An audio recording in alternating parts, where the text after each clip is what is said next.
ground, which I think he will do. And, you know, there's no limits to where this player can go. We've got a few England captains in the studio, and one that isn't. He looks like a future England captain, doesn't he? He's mature, he's intelligent. He reminds me of another England captain a little bit, Brian Robson. Box to box, get you a goal, defend, strong, tough. I mean, I don't think I've ever seen a player in our country be able to speak so eloquently, so confidently and so balanced at this young age, at this level. It's phenomenal to see. That's captain material, that. Yeah, and his game matches that as well. His game matches it, but also, I mean, he can do anything in there. I mean, in terms of speaking to youth coaches that have seen him and managed him and coached him, he can play in the 6 to holding row comfortably. He looks equally as well as good in the 8, and he can also play as a creative almost in a 10. This guy has it all. How it gets packaged up from now will determine where he then goes on. How important do you feel, perhaps, the fact that he's playing outside of England in a very strong league, the Bundesliga, in terms of his development? Yeah, well, it's a good thing? Yeah, absolutely. It's given him great experience. It's letting him understand the game and know the game, which you have to do. And I think that's working perfectly for him and his career. I think it's only a matter of time before he, no disrespect, but before he goes onto a huge football club, i.e. Real Madrid or a Liverpool or something like that, because that's the talent that you're talking about. But when you talk about, first and foremost, to be an England captain, obviously you have to perform on a football pitch. But Rio mentioned it in terms of handling himself in front of the press, the way he talks and conducts himself. Just going to interrupt you briefly for some news. We're getting reports that England fans have had a 2-hour wait outside the stadium due to issues with the FIFA ticketing app. There are obviously lots of empty seats. You can see that for yourselves, and apparently there are long queues, and some fans haven't got in yet from outside the stadium. So hopefully that resolves itself, and we'll update you, of course, should we hear any further news on that issue. What he's done in an England shirt in tournaments, he's been magnificent in an England shirt. We said earlier, Big Meek said here next to me, faultless. He has been, and I think that gives him some grace with the manager. There's trust there between them. There's a special bond, obviously, because anybody else, like I don't know, a Mings or a Smalling even, out of form, don't get picked. He's different. He's earned that right, and I think this is a pivotal game. This is a pivotal game for him here. This one doesn't go well, it's going to be a problem. But I think he's got the character to get through. An advantage in terms of he comes into the World Cup fresh, or is it a disadvantage because he's not played enough football? I think a bit of both. When you're coming in, you want to be fresh, but you want to run a games. How many times have you said as players, you do pre-season, I need like 4 or 5 games to get going. He's been in, out, he's been injured, so it's going to be difficult. But like I said before, he's got the backing of the manager. And once you have that confidence of a manager, you can go in, and I think he should be okay today. If there was an outstanding candidate to come in and replace him, you'd be talking about a different player in there. There isn't. And that's why Gareth has shown his loyalty to him. Yeah. As a centre-back, did you ever lose confidence or have a spell perhaps like Harry's? Never. No. You do surprise me. No, listen, you do, and that's the way I think about it here. I've been in times where I've lost confidence. And going into a tournament, though? Not going into a tournament, but that's my concern. Going into a tournament, which he did last time, off of being injured and not playing many games, you can do that and can find your fitness. It's difficult, but you can do it. But going in without confidence is a bigger task for me, because I don't think changing shirts and just going with England changes your confidence. You need games. But we don't know if he's got a loss of confidence. Only he knows that inside, don't you? He may have, made mistakes and stuff, but we can imagine that weighs on you. Some players can deal with those, though, because being an international football, You've got to deal with setbacks. Yeah, but social media is massive now, isn't it? I mean, when we was coming through, when we used to get criticised... You don't have to read it, though, do you? You don't have to you don't have to, but it pops up from everywhere. You might not be on Instagram, Twitter, there's so much social media. And you can't get away from it on time. So it's not just social media, it's in the street. People will tell you, good, especially when he's a massive player at Man United, the scrutiny is so big. We had 90 minutes in the stadium, you could take the abuse or whatever you get in the stadium, but you could close that book and go home. Yeah. Nowadays, you've got your phone at the tip of your fingers, and it's just there constantly. It's a big call from Gareth to put him in there, so he needs to go out and perform today, because you don't want to think about the negative side in terms of if it doesn't go right for him. There's similarities here. You yourself, you had a couple of years, didn't you, when you were struggling with England? You didn't score any goals. Terry Venables put faith in you, and I remember a lot of people were critical of that decision. Yeah. Did that give you the boost? Well, I can't tell you how much that did to me. It was in that tournament in China and Hong Kong. I hadn't scored for England for 2 years, but I was still scoring for Blackburn. But the number of players that were putting me under pressure, that were ready to come into the team. I mean, Wright, Sheringham, Fowler, all of these guys, and the list goes on. So it would have been easy for the manager. But what he did to me was he pulled me to one side before the tournament. Was that out of the dentist chair? Or? No, I never went in the dentist chair. I would have a drink, but not in the dentist chair.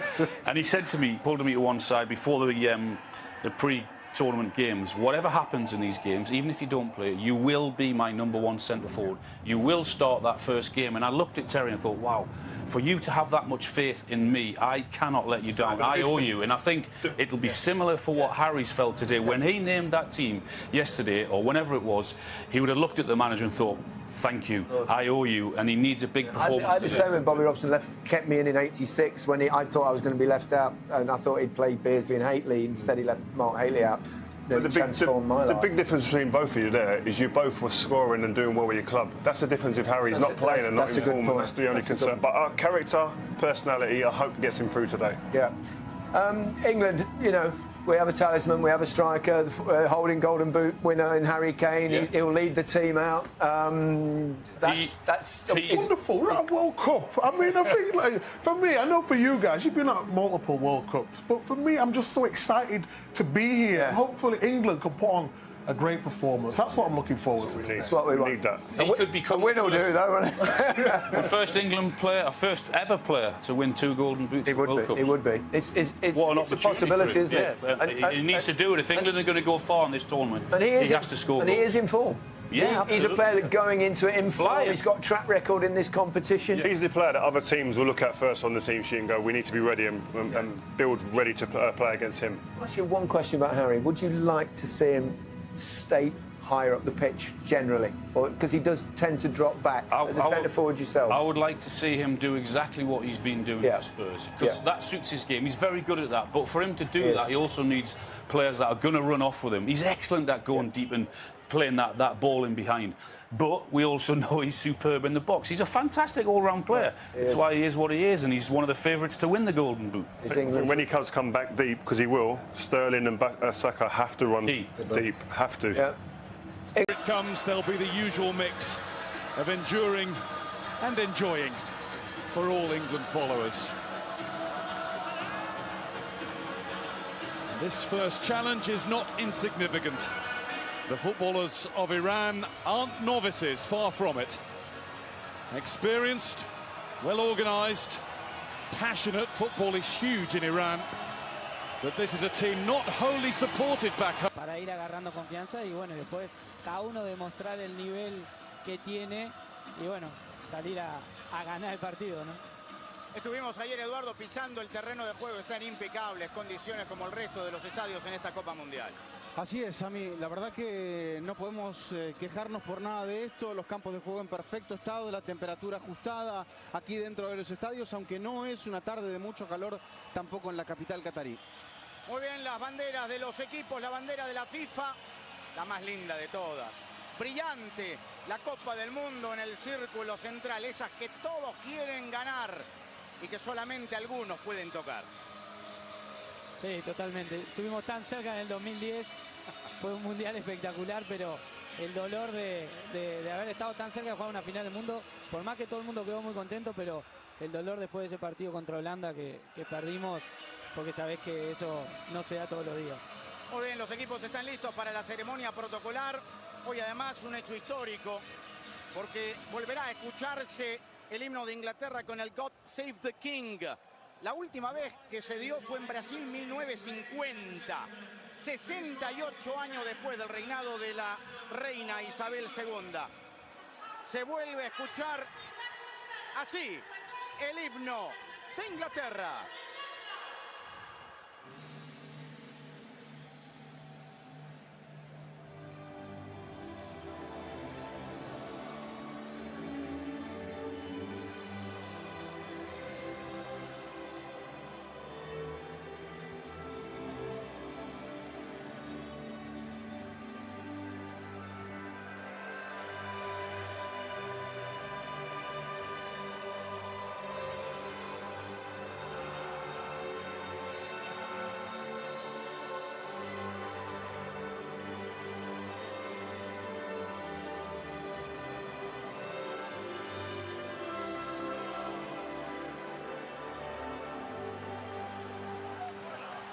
Pasaron 17 Copas del Mundo para volver a escuchar el God Save the King hoy en Qatar 2022. Y ahora el himno de la República Islámica de Irán.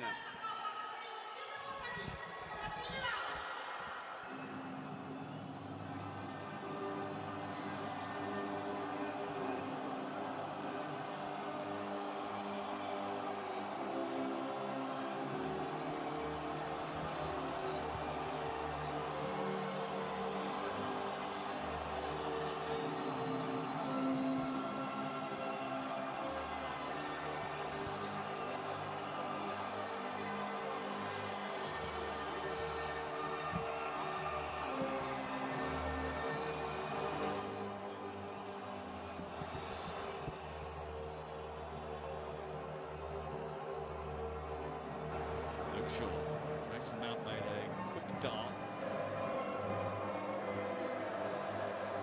His feet. And Mount's still going. On deflection wins a corner. It's the first one of the game for England. It's a really, really good play. El himno de la República Islámica de Irán. Just didn't have the requisite power when he pulled the trigger. Oh, he knows how close that was. Walker. Sterling's run. Kane's picked it up. Tries to slash at one. It was quick, it was fast, it was off target from Harry Kane. Tismai, that was a mistake. Damsgaard, Brathwaite, a chance that goes wide. It's a Denmark corner, but that looked messy. Yeah, two mistakes. Thriga Larsen has it back. Now stands up to it and wins the free kick.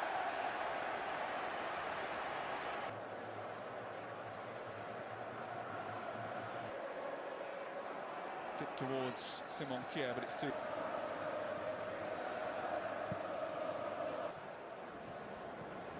Mount. Best